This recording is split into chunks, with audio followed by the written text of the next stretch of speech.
खुलुमबाय रायजो राजा नोंथांमोन। जिबि निगम कल्ला इउटुब चेनेलनिफ्राय आं इउथां बसुमतारी बुंगासिनो दङ। दिनैनि भिडिअ'आनो जाहैबाय एटिएम गोदानखौ जों फिन जेनेरेसन माबोरै खालामो। फिन जेनेरेसन माने फिन एक्टिभ माबोरै खालामो। बेंकनिफ्रायथ' अलरेडि दानिया गावनो गाव एटिएमआव खालामनांगौ। बेनि थाखायनो बे भिडिअ'खौ बानायनाय जादों। बे एटिएमखौ एक्टिभ खालामनो थाखाय मबाइल नाम्बार, बेंकआव होनाय मबाइल नाम्बारखौ नांथारगौ। बेयाव मेसेज थांगोन, बिनि हेफाजाबजोंसो जों एटिएमखौ एक्टिभ खालामना लानो हागोन। बेनि थाखायनो बे भिडिअ'खौ बानायदों। भिडिअ'खौ नायनायजों लोगोसे नोंथांमोना आंनि गोदान भिडिअ' मोननो थाखाय साबस्क्राइब एन्ड बेल आइकनखौ थुनानै होनो दाबाव। बिदिब्ला थ'दो भिडिअ'खौ नायनानै सोलोंसै जोङो एटिएम एक्टिभ खालामनो। बे मार्क खालामनायखौ नायनानै उन खालाम। साबस्क्राइब खालाम आरो बेनि उनाव गोदान भिडिअ' मोननो थाखाय बेल आइकनखौ थुनानै हो। एटिएमखौ सोनानै हो। बेनि उनावहाय गाहायाव बयनिफ्रायबो गाहायसिनाव फिन जेनेरेसन नुगोन, बेयाव थुना हो। बेनि उनावहाय नैबिदि देखायगोन, बेयावहाय नोंनि एकाउन्ट नम्बरखौ बुनांगोन। एकाउन्ट नम्बरखौ बुनांगोन माने थुनांगोन आरो। बेनि उनावहाय कनफार्मखौ सेरनांगोन।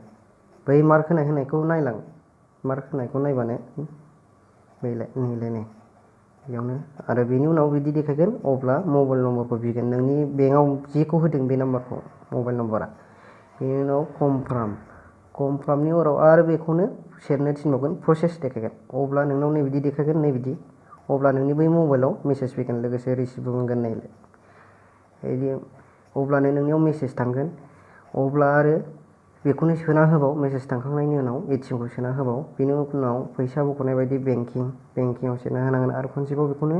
बेनि उनाव जायखिजाया नाम्बार मोननै थुना होनानै बैखौ इएस देखायनायाव इएसखौ थुना होनांगोन। इएसखौ थुखांनायनि उनाव नोंनि बै मबाइलाव जे मेसेज थांदों बेखौ थुना होनांगोन। मेसेजाव खिन्थु स्पेलिंजोंसो थाङो, डाइरेक्ट ओरैनो माबा भेलु लिरनाय फैया। स्पेलिंजों लिरगोन आरो 6, 9 बेफोरबायदि। बेनि उनाव बेखौ थुना होनांगोन। अब्ला फिन चेन्ज देखायगोन नोंनि आगसि साइडआव एटिएमआव होयो मार्क होनायखौ। अब्ला नोंनाव जायखिजाया माखौ दोनो नोंहा एटिएम पिन कड बेखौ थुना होनांगोन। खनसे थुखांबाय आरो खनसेबाव। खिन्थु बेनो जागोन दे, बेखौनो गोसोआव ला। बेनो नोंना पिना, एटिएमनि पिना। बेखौ गोसोआव लाथारनांगोन, मानो होनोबा बेनो नोंना पिना।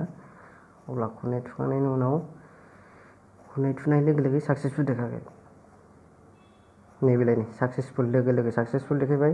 लोगोसे रिसिप्टबो मोनगोन आरो मबाइलावबो मेसेज थांगोन। बेनो नोंनि फिन जेनेरेसन साक्सेसफुल। बेनोसै एटिएम जेनेरेसन।